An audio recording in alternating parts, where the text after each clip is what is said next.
West Virginia has the opportunity to make a statement against Penn State. Deion Sanders and Colorado have an oddly tough FCS game. Big 12 opening weekend is loaded. Let's get the squad together.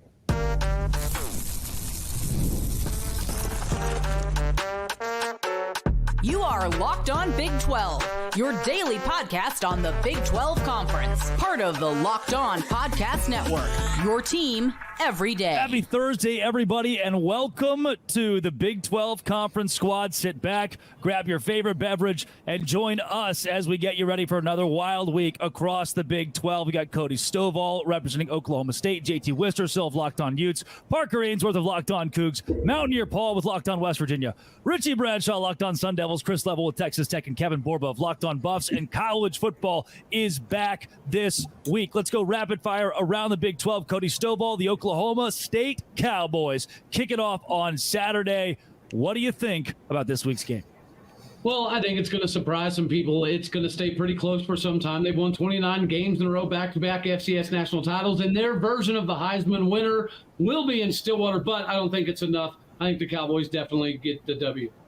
JT Wistersill, you and I will be on hand tonight as the Utah Utes kick off their season against Southern Utah, their first game as a Big 12 member. What do you foresee happening at Rice-Eccles Stadium?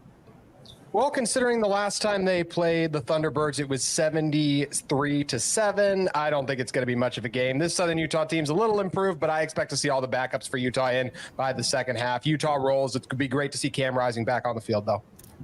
As we move into a big weekend, Parker Ainsworth, your Houston Cougars aren't highly looked upon in the Big 12. Yours truly recently this week said they would finish at 1-11 in the Big 12 conference play. We'll leave that conversation for later. As for this weekend, you get UNLV, and the spread's pretty tight. Yeah, you and I will talk about that later. But I will say that I feel like UNLV is coming off of a good year. But honestly, there's too much good mojo. It's Willie Fritz's first game in the Fritz era. Quarterback coming back, Donovan Smith, Big 12 starter a couple years in a row. I just think there's too many good things going Houston's way this weekend. Mountaineer Paul, you've got an FCS matchup on Wait a second. You've got Penn State on Saturday. Your thoughts on maybe the biggest game in the Big 12 in the non-conference? Well, you nailed it. Biggest game in the Big 12. Absolutely. This has been and this is no lie, the largest build to a game I can remember in probably 10 years. Both fan bases have gone all out. There has been banter on both sides. Pat McAfee and James Franklin really amping this thing up. As we move into Friday, Pat McAfee has got a lot on deck, a lot ready for this game to set the table for what's going to be a big game. Richie Bradshaw, you'll end things at 10:30 Eastern time on Saturday, hosting Wyoming. What does Arizona State need to do against a Wyoming team that is less than a touchdown underdog? Yeah, the Sun Devils have a lot of proving to do this year in their second year with Kenny Dillingham. There's a lot of questions on the offensive side of the football. When you lose Jaden Rashada, you lose Jalen Conyers, you lose Elijah Badger. Sam Levitt is your starter. You've got a host of running backs to be able to run the football with Cameron Scadaboo leading the charge. You need to show that you're able to take care of the football and be productive on the offensive side. The best way you can do that is to hand it off to Scadaboo and the rest of the guys behind him. If you're going to win any games this year, let alone against against Wyoming, you need to be able to run the football effectively. This is a great way to come out and show that you're going to be able to step up to the plate this year.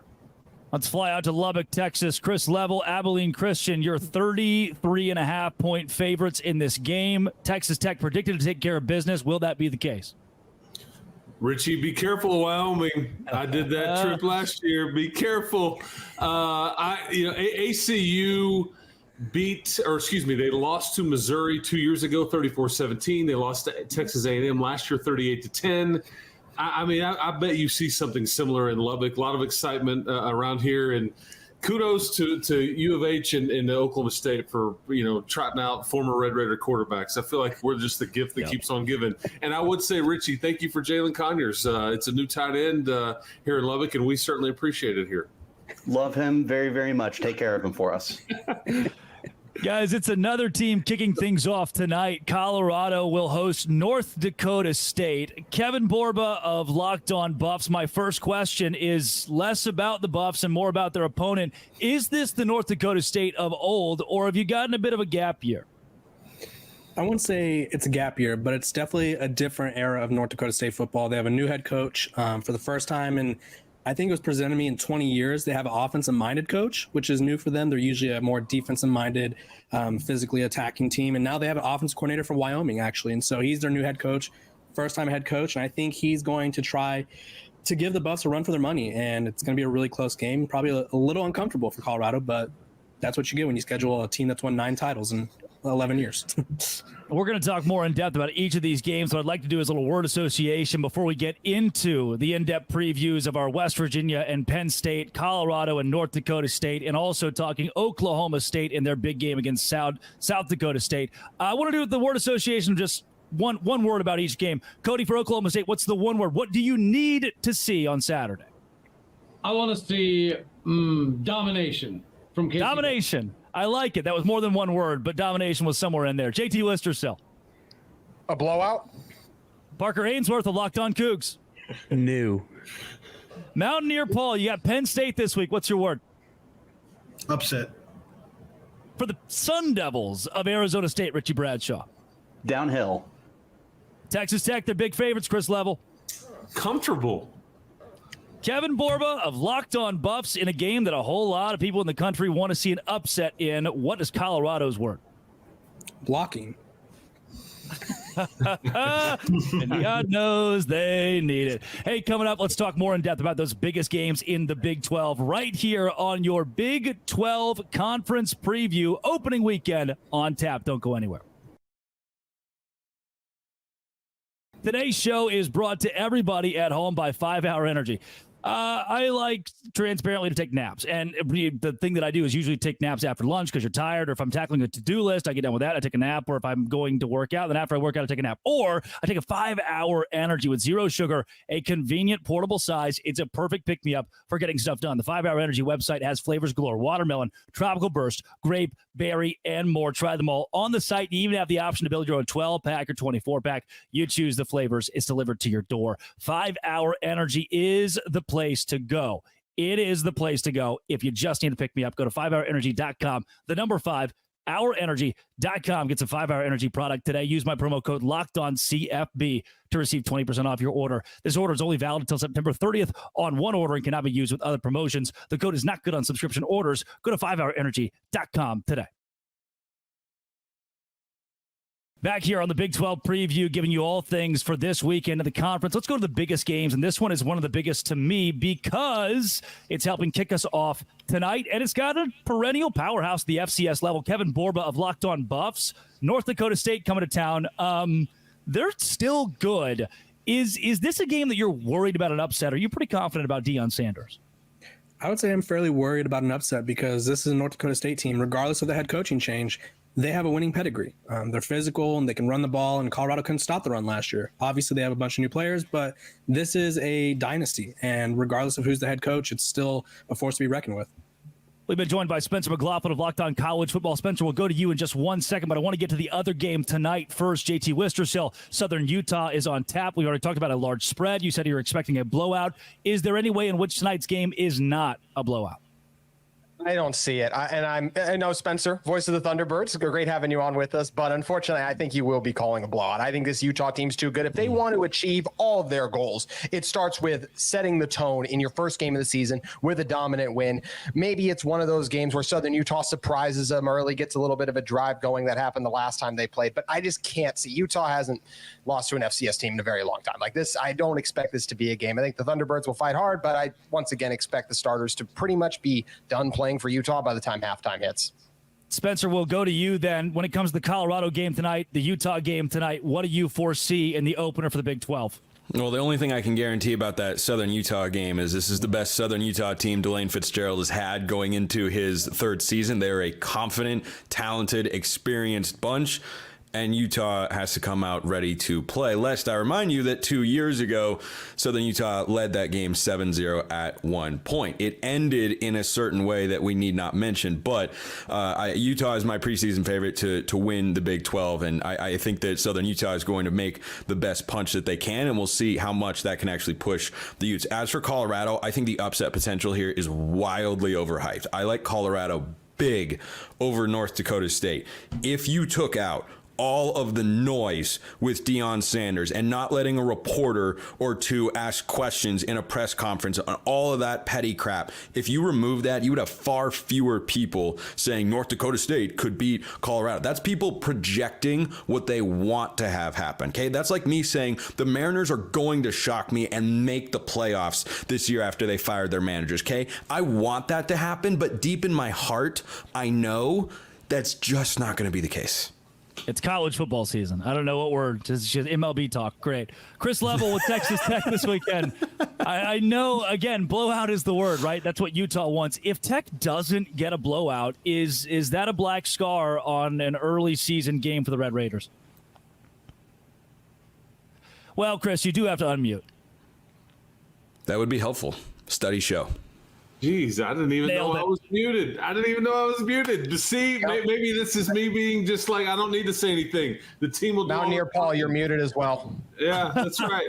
My word a while ago was comfortable. I don't expect you to there's a lot of familiarity in this game between Texas Tech and Abilene Christian. Your former defensive coordinator is their head coach. You have 6 former players on that Abilene Christian team that used to play for the Red Raiders. So they'll come out with a chip on their shoulder and all those things. I just want to see a healthy quarterback for once and see what that looks like, and hand it to number 28, Taj Brooks, and see if you can't get his record-setting year potentially going, as he's trying to be the rushing leader in Texas Tech history and all those things. But, 20, 30-point win, I think you're very happy with the big road game coming up next week. We say hello to Jake Hatch of Locked On Cougars representing BYU this weekend, the Salukis. I'll be on hand for that one in Provo, Utah as well. Present a pretty good challenge, number 11 in the FCS. Is there a question mark here? Is BYU just going to overmatch the Salukis, or should we be worried? Well, the hope is that they overmatch the Salukis. BYU is 18-0 all-time against FCS teams, Drake, and you better bring those sunglasses and that nice coat you wear for the party animals when you come down to Provo and hang out with us. But the bigger point to be made is BYU has to handle their business. There you go. I like that. There's one shade. I like that a lot, actually. They broke. But nonetheless, BYU doesn't need to handle their business. The whole goal this year is to get to bowl eligibility. Well, that starts with a 1-0 record after you beat Southern Illinois on Saturday at night. Mountaineer Paul for West Virginia, and this is before we get to the big game where you know what? Yeah, I'm going to cut you off right there. Spencer McLaughlin, let's go to those two first before we give an entire couple of minutes to the biggest game in the Big 12. We're talking this weekend about BYU and Texas Tech. Should we be worried about either? It seems like both those games have different feels. Yeah, first and foremost, Drake, I think that if you put those shades back on, you bear a striking resemblance to Prince Aemond from House of the Dragon with the one side. So that's the first thing I had to get off my chest there. But Steve the Pirate. I think for BYU and Texas Tech, I expect them both. I'd be more concerned with BYU. I'm more interested in BYU, though, because I don't love BYU's quarterback situation going into this year. What I think is the deepest quarterback conference in the country. I'm intrigued by Baron Morton, of course. I just have a little bit more assurance on my end that he's going to succeed in that Texas Tech offense than what BYU's working with. So I'm a little bit more interested to watch the Cougars, and you take away whatever you can from these FCS matchups. Mountaineer Paul, you've already mentioned upset. What is the key? What's the one spot you say, hey, West Virginia is better than Penn State at this, or here's the little piece of the game that's going to go our way? Well, there's a lot, really. I've had 2 years to study this Penn State team. I've seen different iterations of that team and how they've gone through a little bit of a rebuilding process with Colton Nickey, the coordinators. I think, a lot of people don't mention that in this game, that there's 3 new coordinators for Penn State in a game 1 scenario at Morgantown.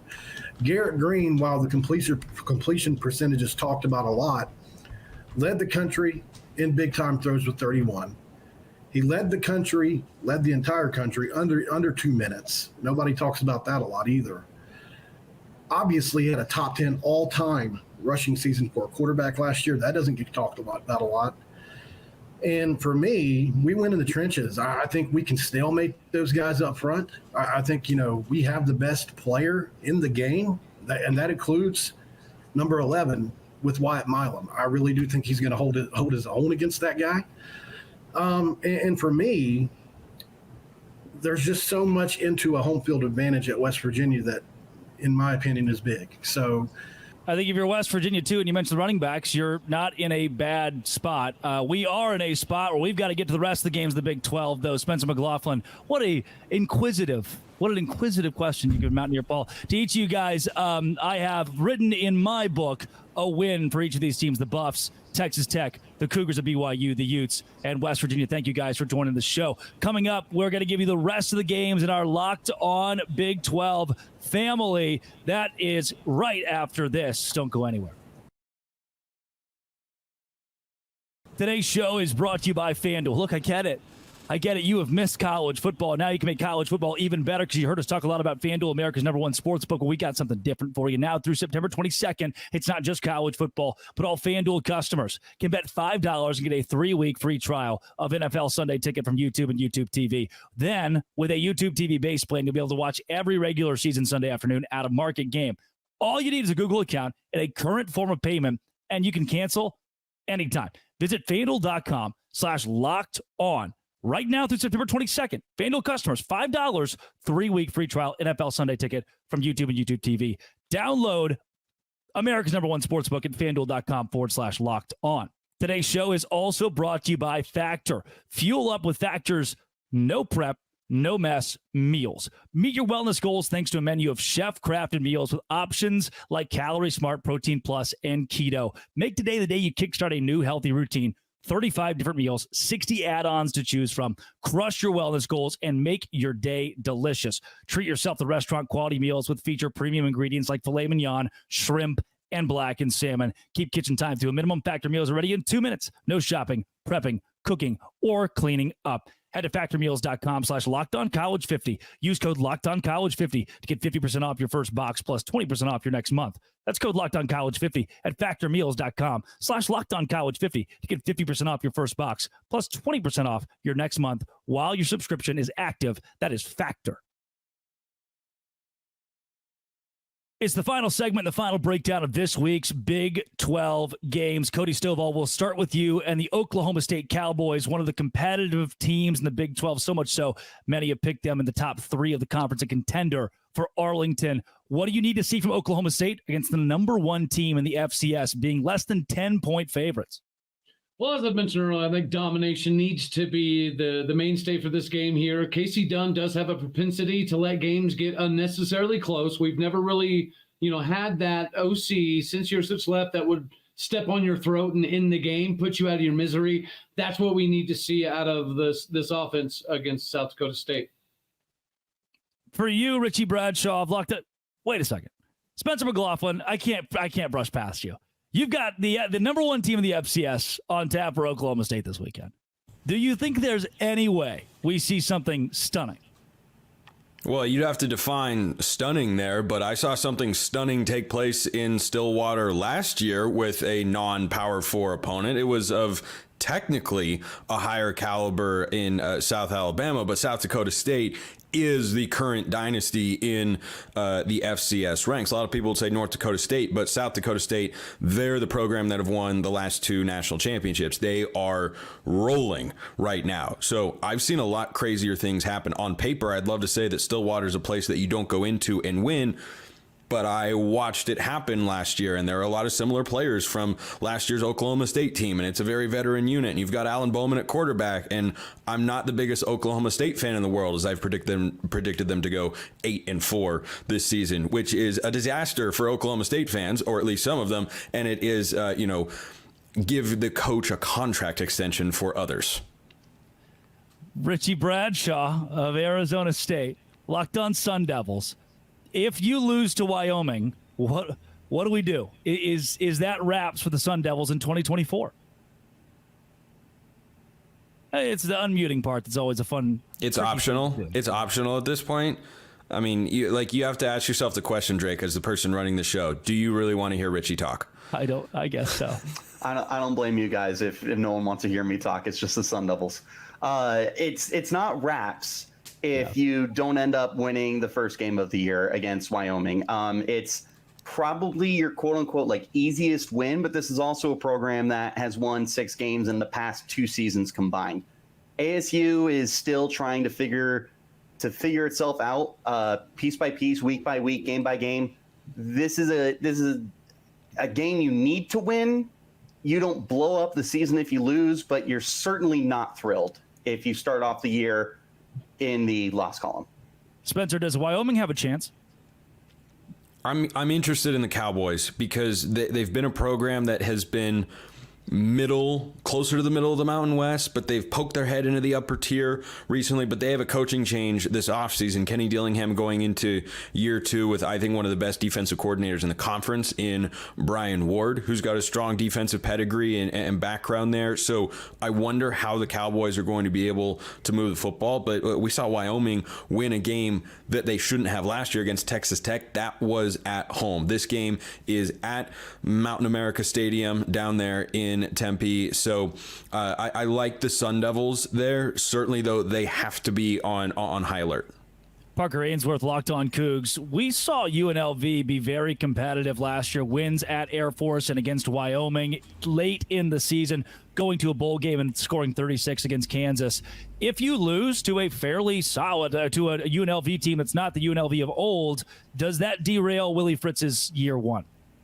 I think most people understand that Willie Fritz's year 1 is more about setting a culture and things like that. He's very, well known for what he did at Tulane, but people forget he was there 6, 7, 8 years, right? Yeah. I will say I'm not so scared of this UNLV team as it would have been a year ago. They brought in a couple new quarterbacks.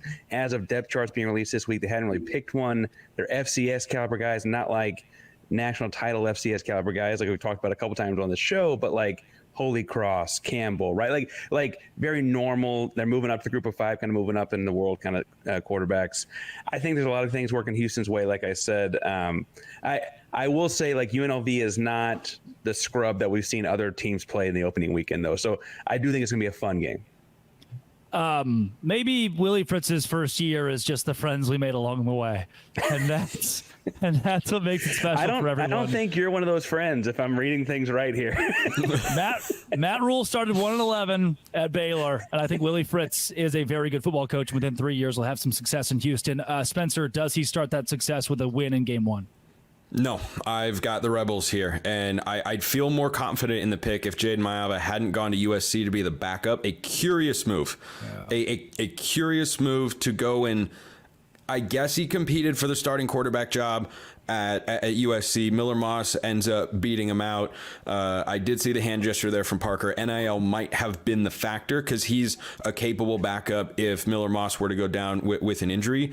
If Jaden Maiava were on this team, this might be the preseason favorite to win the Mountain West. I think that Barry Odom has done a great job. Brendan Marion is the offensive coordinator, runs a lot of really, really fun stuff. Still, I think the Rebels are going to go into Houston and win the football game in week 1. I've got the upset.